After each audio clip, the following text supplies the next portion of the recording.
Hey, this is Mrs. H, and welcome to episode 2 of Harry Potter and the Philosopher's Stone.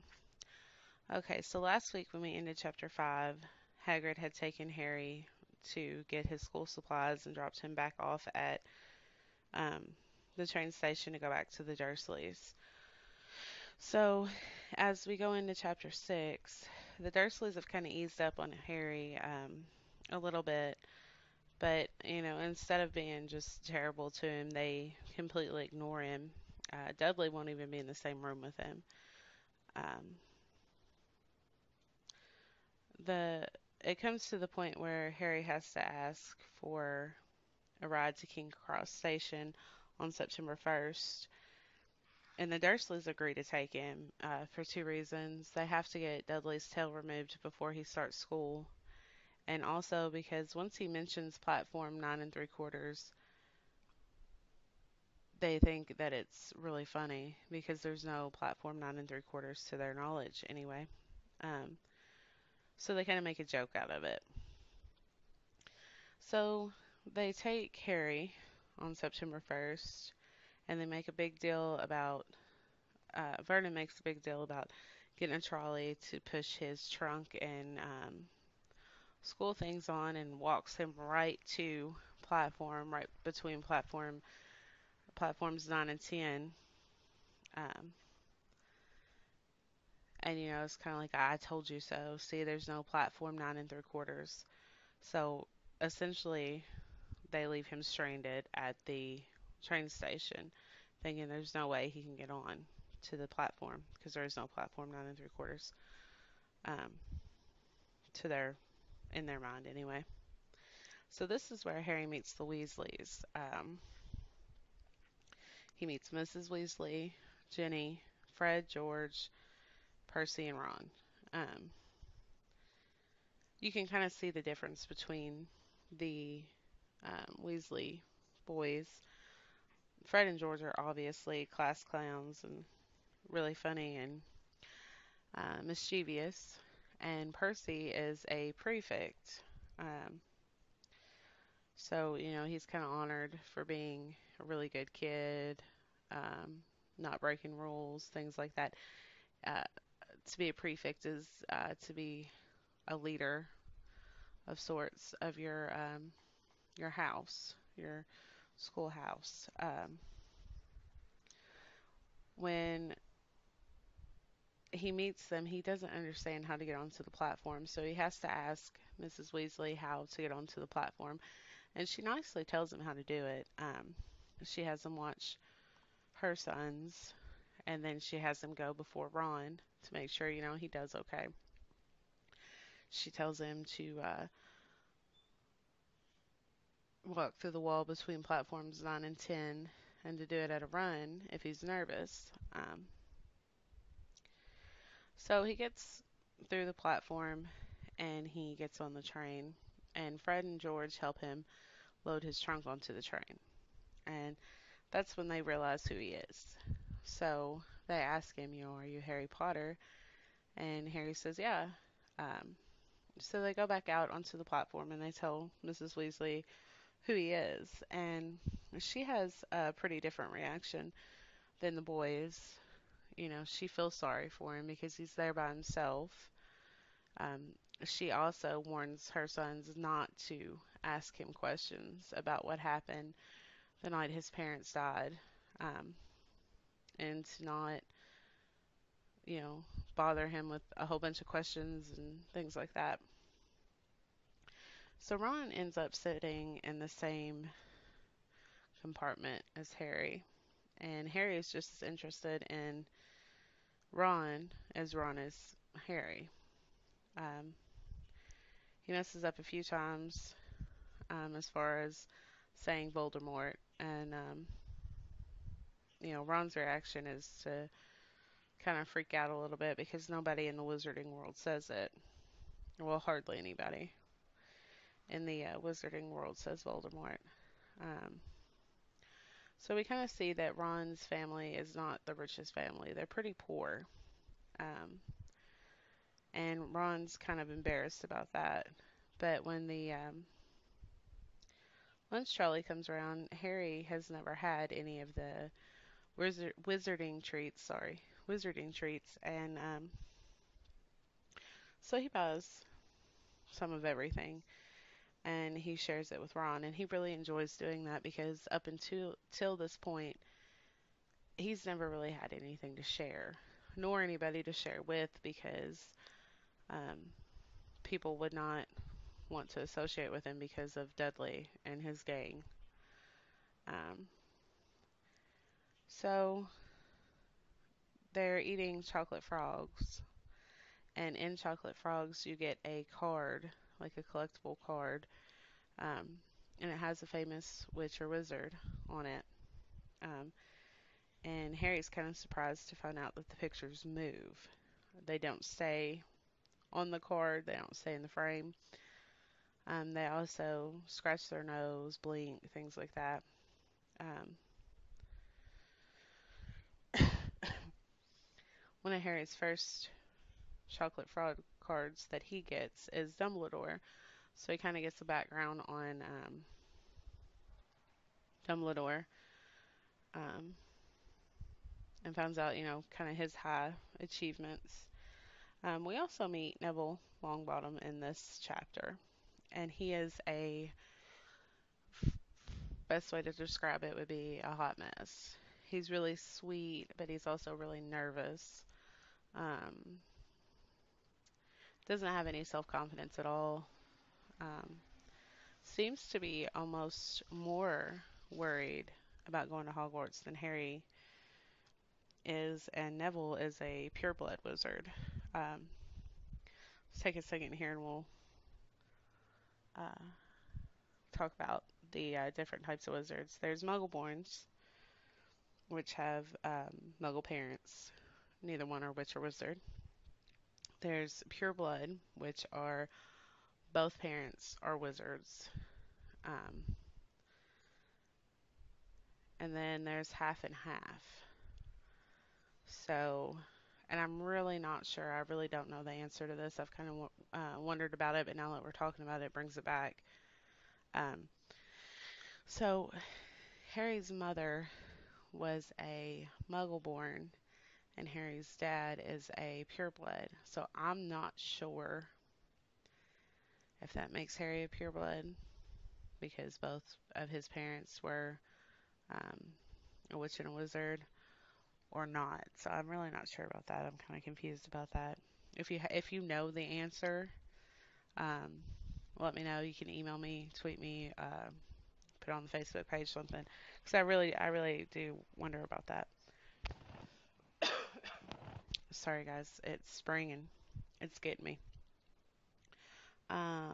Anyway, we also meet Hermione Granger, and she's trying to help Neville find his toad. He's lost his toad. Um, which, when you meet Neville, it kind of doesn't surprise you that he's lost something, and he's super worried about it. Um, But when we meet Hermione Granger, Ron is trying to turn Scabbers yellow with a spell that George gave him. Um, she comes in and she asks, has anybody seen a toad? They say, we've already told Neville we haven't. And she notices that Ron has his wand out. And she asks, are you going to do some magic? Let's see it. So he tries this obviously fake spell, which, kind of shows how George and Fred are because they would think that's hilarious that he's trying a spell that they gave him, not only because it was fake, but because he was doing it in front of other people. Um, so obviously that doesn't work. Um, we also kind of see Hermione's personality. She's definitely a goody goody. She says she's read all the textbooks, memorized them by heart. We also learn a little bit about the Hogwarts houses. There's Slytherin, Gryffindor, Ravenclaw, Hufflepuff. Um, I think Ron says there wasn't a witch or wizard that went bad that wasn't in Slytherin. So Slytherin kind of gets this bad rap from the get-go in the first book. Um, you mainly see a lot of differences between, like, it's brought to light a lot more between Slytherin and Gryffindor.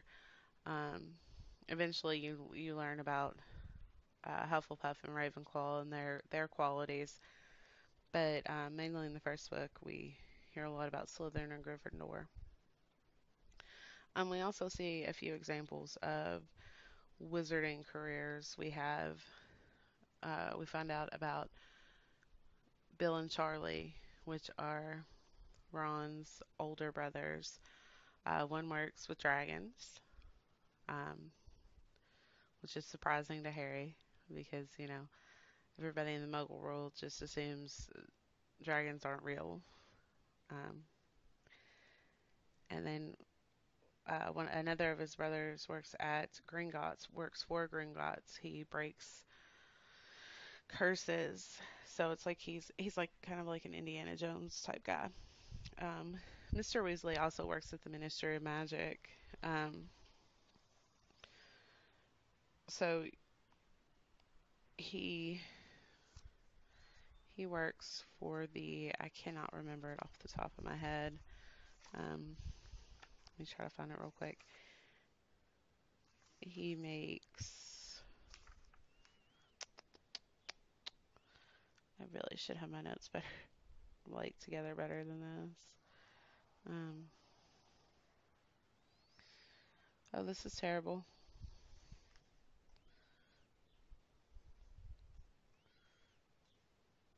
So, Mr. Weasley works in the Muggle protection something. I don't remember exactly what it's called. When I find it, I'm having trouble finding it right now. When I find it, I will put it on the Facebook page or tweet it or something. I can't believe it. I can't find it, and I cannot remember it. Okay, so Mr. Weasley also works in the Ministry of Magic, and what he does is he's in charge of uh, witch and wizard items, like everyday items that might end up back into the Muggle world, like teapots, things like that, keys, things like that.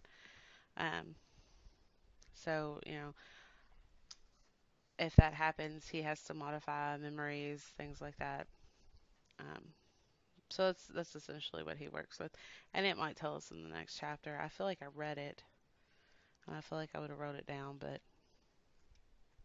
I don't surprise myself with the things that I forget to do. Okay, so and then they also have a run-in with Draco Malfoy. He comes in and he is kind of a crap starter. He just likes to start crap. Um, Harry recognizes him as the boy in the robe shop that was very stuck up and um, just rude. Reminded him a lot of Dudley. So that was Draco Malfoy. He introduces his two cronies, which is Crabbe and Goyle, and Draco is kind of like an average sized kid, maybe a little bit smaller, but um, I would say average. And then Crabbe and Goyle are just really big guys. They're just really big, and they are really stupid. So it's safe to say that Malfoy only hangs out with them because they're big and, the muscle behind his mouth. Um, and he makes makes fun of Ron for being poor because his dad knows the Weasleys, and we've already heard about Malfoy's views on non-pureblood families. Um, so Crabbe and Goyle start to like come towards Ron and Harry like they're gonna fight or something because Harry and Ron are not gonna put up with Crabbe and Goyle talking crap about Ron's family or really anyone. Um, Malfoy offers to befriend Harry and show him, good wizarding families versus what he deems as bad wizarding families, which would be the Weasleys. Um, and Harry just tells him no. And it kind of escalates from there. So they're coming towards Harry and Ron like they're gonna fight or something, and Scabbers bites um, Goyle, and Scabbers doesn't do much of anything um, except sleep. He's really old. So for Scabbers to bite Goyle, he'll go down in history at least for that. Um, but after Goyle shakes him off, he's immediately back to sleep. So after that, we end up at Hogwarts, and the first years get to ride boats um, into Hogwarts across the lake. Um, so they get to see their first sights of Hogwarts in a pretty neat way, um, coming from boats. Hagrid takes them, and we find Neville's Toad. He is in a boat. Hagrid finds him when all the first years get off. Sorry again, guys. Okay, so going into chapter 7, we learn more about the four houses, which I said before was Slytherin, Hufflepuff, Ravenclaw, Gryffindor. Um, and the point system for the houses. McGonagall brings the first years in, and she's talking to them about how they're going to be sorted. They'll join the feast soon, but they have to be sorted first. And she explains the four houses, and um, that whatever house that they're sorted into, they will have a chance to earn points for the house cup at the end of the year. So, answering questions, good deeds, things like that will earn them points. But also, if they get in trouble, they will have points taken away from them. Um, and something I found interesting is none of the first years have any idea about the sorting. They don't know what it's going to be. Um, Ron says the twins told him that they would have to wrestle trolls. So I think it's kind of neat that Ron has, so many brothers that have been in Hogwarts before, but he has no idea how they're going to get sorted. Um, we also meet the school's ghost, um, and they're talking about Peeves, which we don't know who Peeves is just yet, but we will find out. Um, so they just kind of float into the chamber that the first years are hanging out in until they get sorted. Um, and we learn that the Hufflepuff house ghost is the Fat Friar, and he is the one that does most of the talking when they come into the um, chamber with the first years. Um, the Great Hall, it describes the Great Hall. There's four long tables, and they're the house tables. So Slytherin sits together, Ravenclaw sits together, Hufflepuff sits together, Gryffindor sits together, and then there's a long table um, at the top, like of the Great Hall, and that's where the teachers sit. We also find out that the Great Hall ceiling is bewitched to look like the sky outside. So if it's night, this the ceilings shows like a night scene. If it's raining, the ceiling is cloudy. Sorry. So we see that. Um, okay, so the sorting hat. So they put a hat on. They have to go sit on the stool in front of the whole school, and they put the sorting hat on. So there's no wrestling trolls. It's really not anything like any of them thought they were going to have to do. There was a lot of people worried about taking tests, and Harry's like, oh, well, I've glanced through my books, but I don't know enough magic to take any kind of test. So if you turn to page 117, you see Sorting Hat and the song. Um, okay, so I'm just going to read the part that describes some of the characteristics of the different houses. It says, "You might be in Gryffindor, where dwell the brave at heart. Their daring nerve and chivalry set Gryffindors apart. You might belong in Hufflepuff, where they are just and loyal. Those patient Hufflepuffs are true and unafraid of toil. Are yet in wise old Ravenclaw, if you've a ready mind, where those of wit and learning will always find their kind. Or perhaps in Slytherin you'll make your real friends. Those cunning folk use any means to achieve their ends." And then he says, "Just put me on, and I'll be able to tell you." Um, so we go through the line of the first years, and we get to Harry. Hermione gets put in Gryffindor. Neville gets put in Gryffindor, which if you remember, Neville's really, really nervous and not confident at all. And the way the Sorting Hat describes Gryffindor is, brave and daring. So it's kind of a weird placement. But the Sorting Hat knows more. I mean, it sees your mind, It, it knows better than probably you do about where you should be.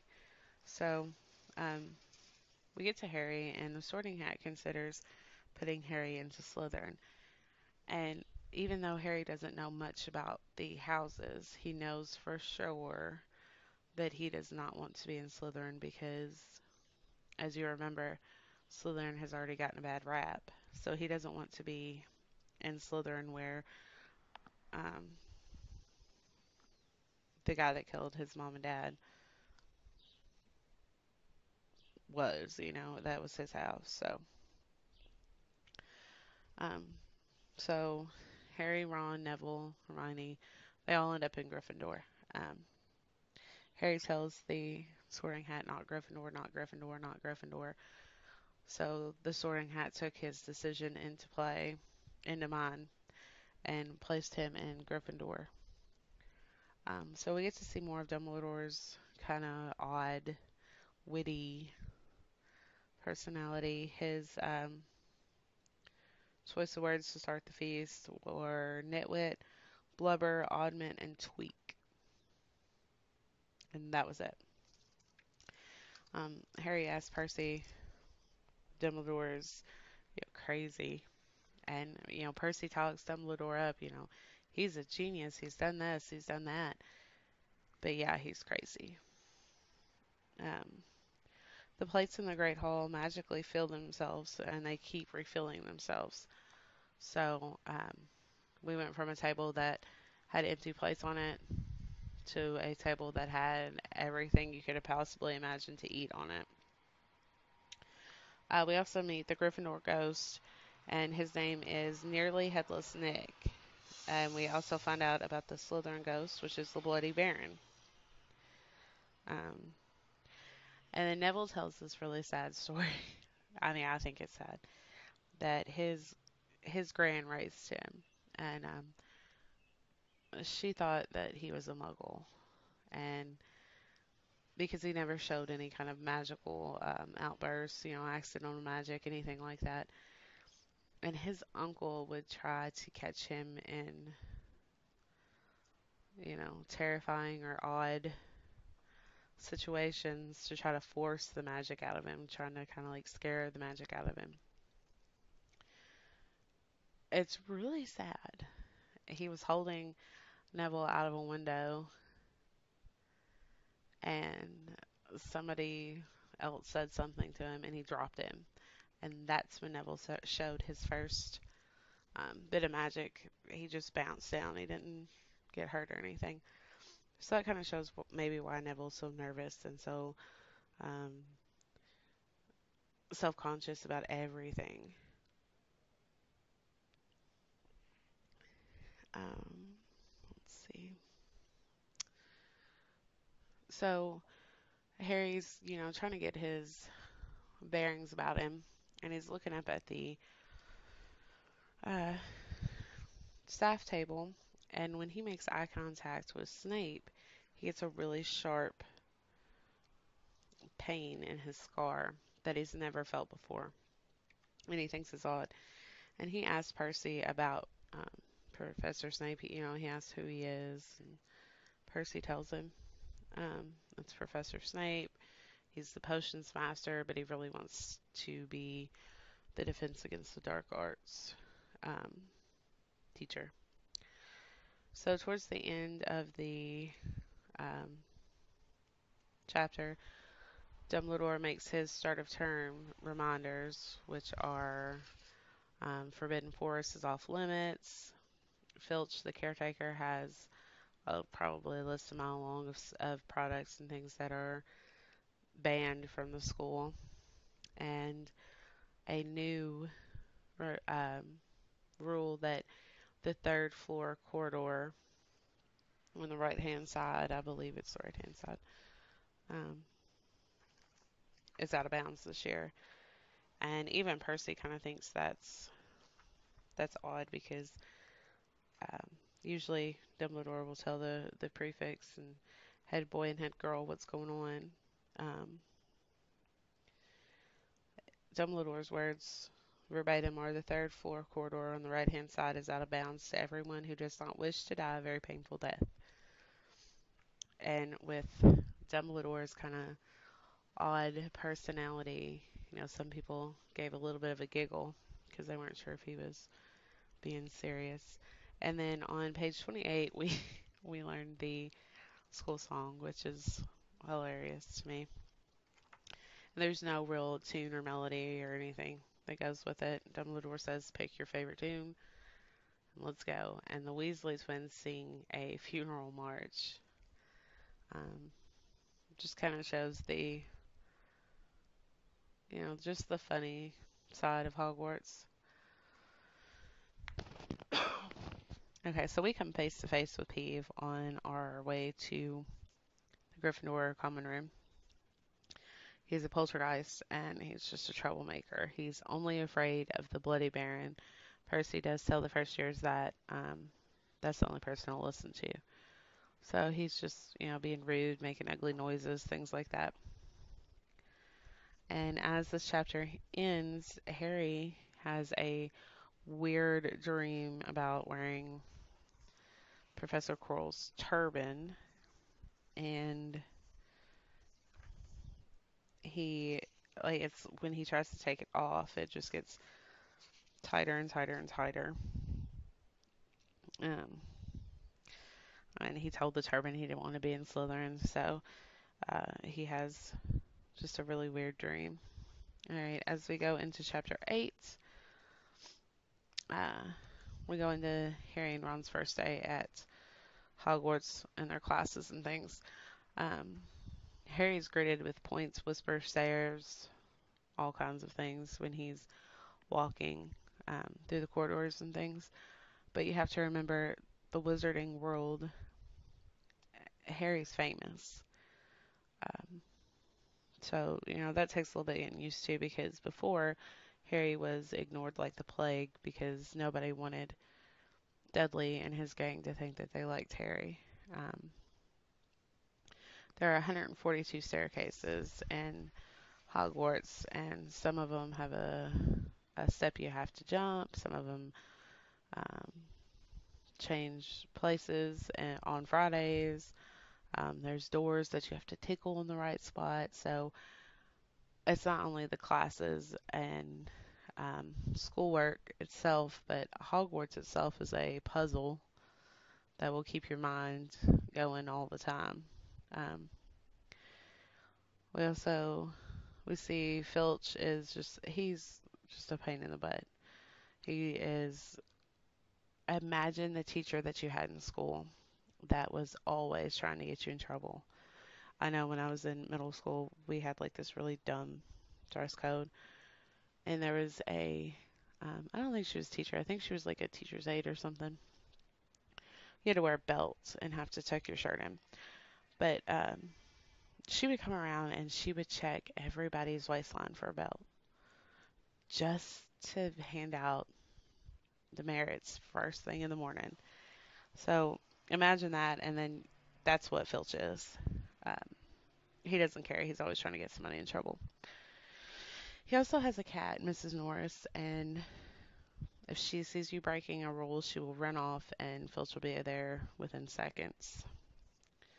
Um, History and Magic is one of the classes that the boys take, and it's the only class taught by a ghost. Um, Says that Professor Benz got up one morning to teach and just left his body behind. Um, so I'm going to give you a rundown of the professors too, because it gets a little bit confusing in the beginning. Professor Sprout, she is the herbology professor.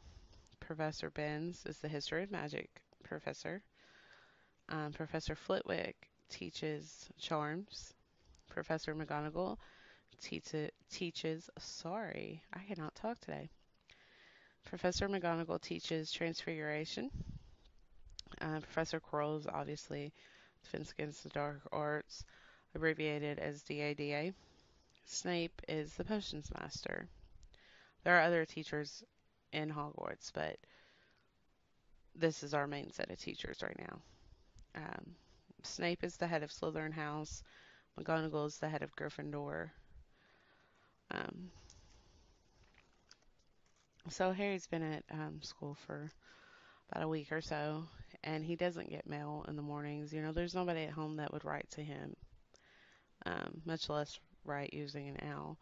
So Harry finally gets a letter with Hedwig, and it's Hagrid inviting him down for tea that Friday. Um, to me, this shows that Hagrid really does care about Harry and his well-being, and he probably understands that Harry's not getting any mail. So it's just something to make Harry feel more at home and maybe included a little bit.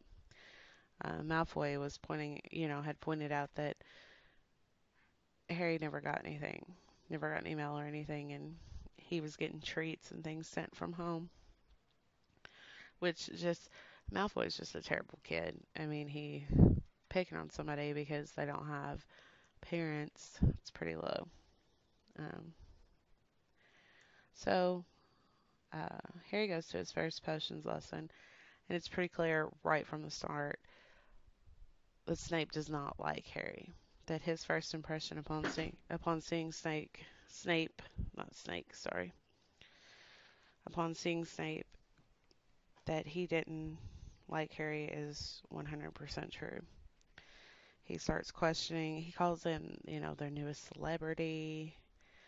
He starts questioning Harry about potions and things like that. And Harry obviously doesn't have any idea of the answer.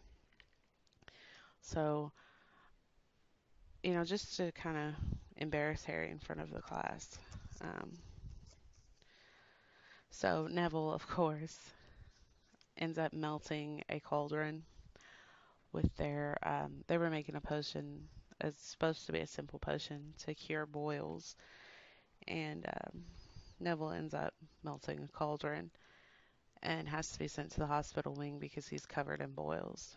Um, and Snape blames Harry for that and takes points from Gryffindor because he says that Harry should have stopped him because Neville was working nearby, and that Harry let Neville make the mistake that he did, so Harry would look better. So a lot of prejudice, just like right there. It's like, no, I don't like you at all. And poor Harry has no idea why. Um,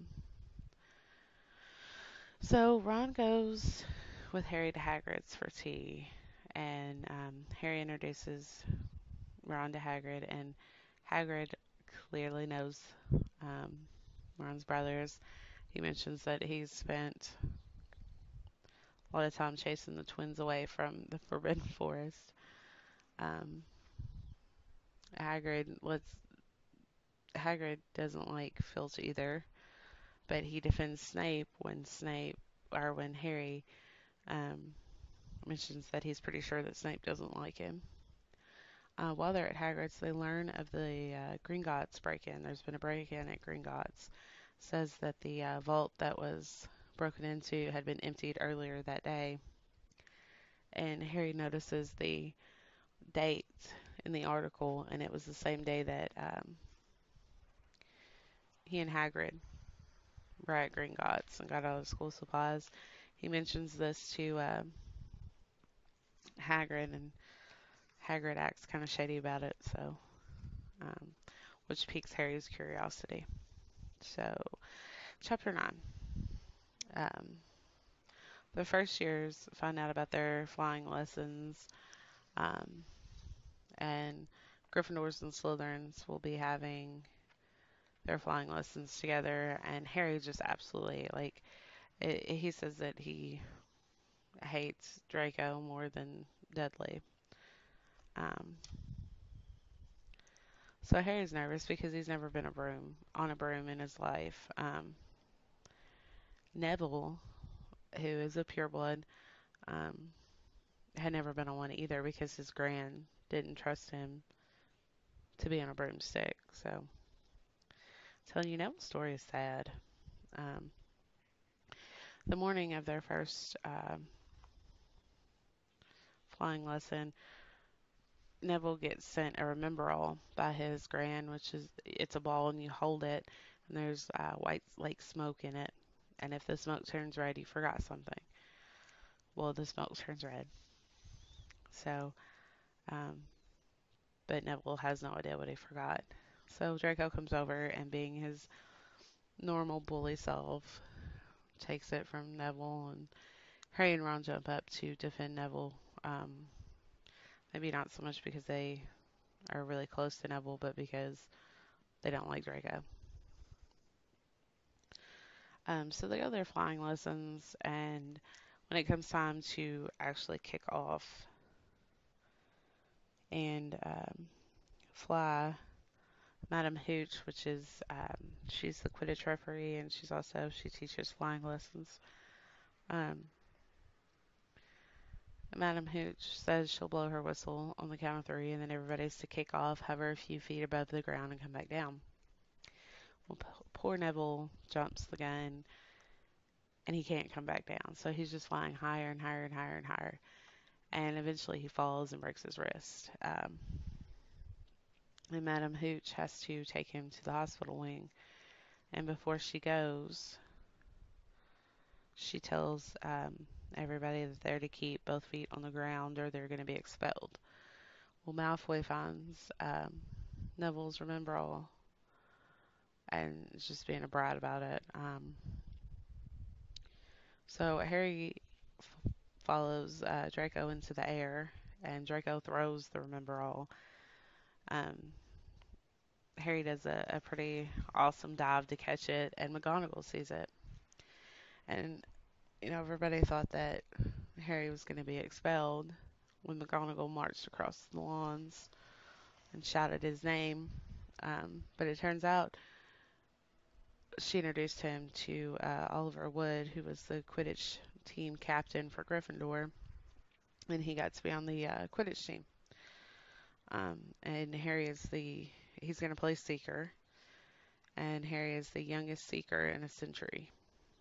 Um, so when Malfoy gets word that Harry didn't get expelled, he's not even in trouble, um, he sets up a midnight duel. Um, so Harry and Ron are going to sneak out and meet Malfoy in the trophy room. Hermione tries to stop them, um, but as they leave the portrait, the fat lady went somewhere, so they can't get back in. So they're stuck with Hermione. And they also run into Neville, who has been out of the hospital wing for hours, but he forgot the password to the common room. So what was supposed to be Harry and Ron turns into Harry, Ron, Hermione, and Neville. Um, and the midnight duel in the trophy room turns out to be a setup. Malfoy never comes. Filch knows that somebody's out of bed and going to be in the trophy room, so Malfoy has tipped him off because Malfoy is a lot of talk. And you've seen that up until now, and you'll continue to see it. He's a coward. If he doesn't have Crab and Goyle with him, he's a chicken. He's all mouth. He doesn't ever do anything except for mouth. So that was his way to try to get Harry and Ron expelled again. And as Harry, Ron, Hermione, and Neville are running from Filch, they end up in the Forbidden Corridor, and there's a three-headed dog in there. Um, so they escape from there. Hermione says her famous line. I'm sure you've seen a meme or something about it that says, um, I'm going to bed before either one of you gets killed or worse, expelled. Okay, so chapter 10. Chapter 10's pretty short, and we don't really learn a whole bunch of stuff in this chapter. Um, so the next day after the midnight duel was scheduled, um, Malfoy was surprised to see Harry and Ron were at breakfast, and Harry receives special permission from Dumbledore to have a broom because first years are not supposed to have a broom. Remember back in the robe shop, Draco said he was going to try to talk his dad into buying him one anyway and sneaking it into Hogwarts. So Harry receives his broom in the mail that day. So Malfoy does not know that because of the situation with Remember All that Harry got on the house Quidditch team. So he doesn't know any of that. But he does know that the package that Harry receives that morning at breakfast is shaped like a broomstick. So he tells Flitwick that that Harry has been sent a broom, and Flitwick says, "Oh yeah, I heard about that and the special permission." So Draco has tried several times to get Harry in trouble, and it's not working out. So Malfoy's getting pretty mad about it. Um,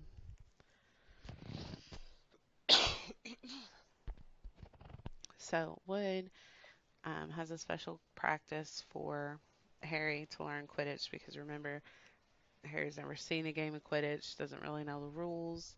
Um, and those rules and explanation of everything is on page 167. So let me turn to there real quick. Um, so each Quidditch team has 7 players. 3 of those 7 players are called chasers. The chasers throw the quaffle to each other, and that's how they make goals. And there's 3 goal posts that look like bubble ones, like you get in a bottle of bubbles, but they're really big. Um, and you have to throw it through one of them to get a goal. Uh,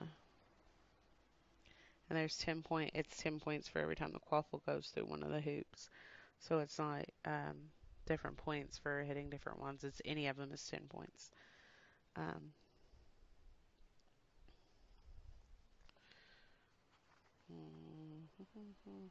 the keeper is like the goalie for the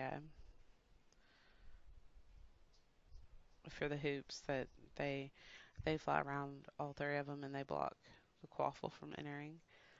Um, and then there are beaters. There are 2 beaters on each team, and there are bulls, bludgers, which are balls that try to knock people off of their brooms. Like they target players. It doesn't care which side. It just they target players to try to knock them off their broom. And the beaters have 2 small clubs, kind of like a baseball bat, um, and they hit the bludger like that. So they kind of fly around their teammates. keep an eye on the Bludgers and make sure that they're there to beat them away from their players and towards other players. Um, and then Harry asks if the Bludgers ever killed anyone, and Wood says not at Hogwarts, but we've had a couple broken jaws. So, uh, and the Weasley twins, Fred and George, are the beaters for the Gryffindor team. Then there's the Golden Snitch, which is golden, obviously, and it has wings, and that is what the Seeker tries to find. And it's really small, so it's not like it's as big as the Quaffle or the Bludgers or anything like that. So you really got to look for it. Um, a game of Quidditch only ends when the snitch has been caught, and the Seeker that catches the snitch, his team gets, or his or her team gets an extra 150 points. Uh, so pretty much you win the game, and the game ends. Not always, but pretty much. And that is Harry's job.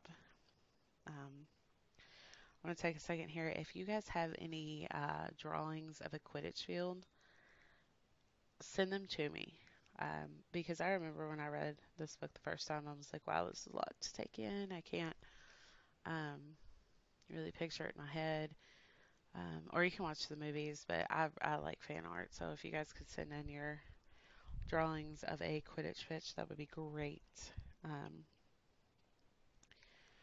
okay, so we've learned our Quidditch. Um, and this chapter spans a couple weeks. Harry says, I can't believe here. I've been here for a month already. So it's Halloween. We're on Halloween now. Um, so on Halloween, they're in Storm's class and they're trying to learn Wingardium Leviosa, which is a spell that levitates an object. Um, and Ron and Hermione are paired together to try to work on it together. And Hermione does her giddy giddy thing. You're saying it wrong. Now watch me. Kind of showing off too. Um, which ticks Ron off pretty good. So as they're leaving Charms, Ron says some pretty ugly, hurtful things about Hermione about nobody likes her because she's a know-it-all, and Hermione hears. So the boys don't see Hermione in any of their classes for the rest of the day, and they heard that she's in the girls' bathroom crying. So at the Halloween feast that night, Quirrell runs in and says, "Troll in the dungeon."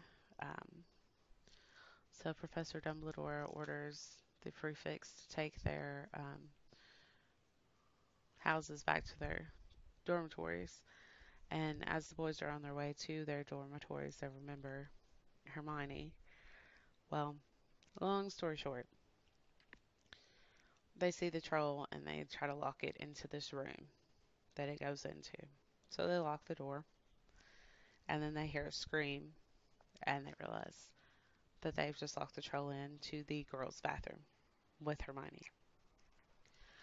So the boys go in and, they're trying to help Hermione and they're fighting it the best way they know how.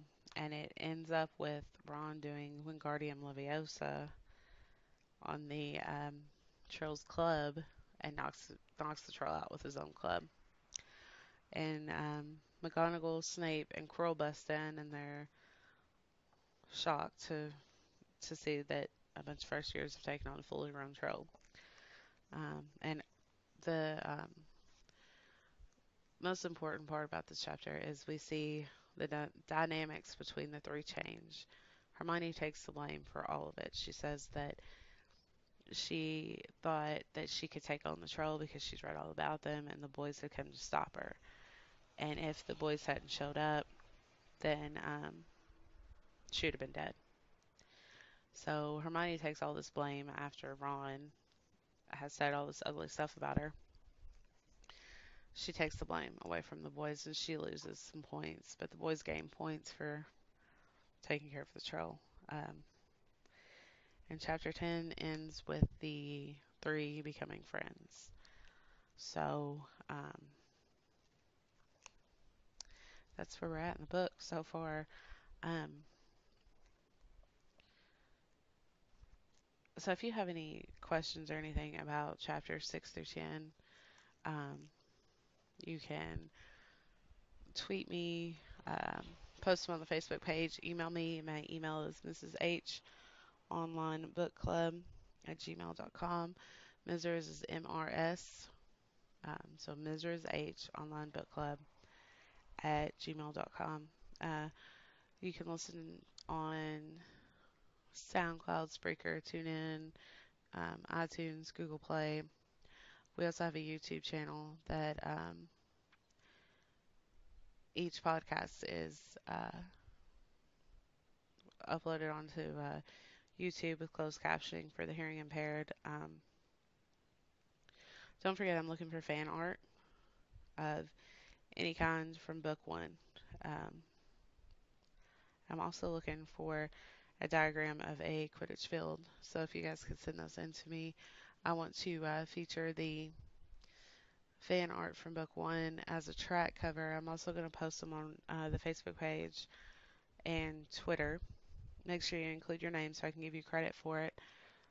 And then the Quidditch pitch, I want to post on Facebook so everybody can kind of see it because I remember the first time I read Sorcerer Stone, it was hard for me to imagine it and put it together. I mean, you can watch the movie if you want to and see it, but I think it's neat to do it this way. So next week we are going to finish up this book. We are going to read from chapters 11 through 17, and that will end the first book for us.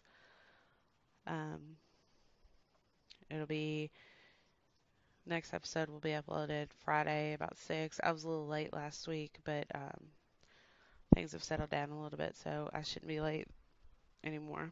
Um, Also, there's a poll up on the Facebook page. I want to know if you guys want to read The Cursed Child as a part of the Harry Potter series. I'm also taking suggestions for what to read after the Harry Potter series. All right, guys, thanks for listening, and I will see you guys back here um, next Friday at 6.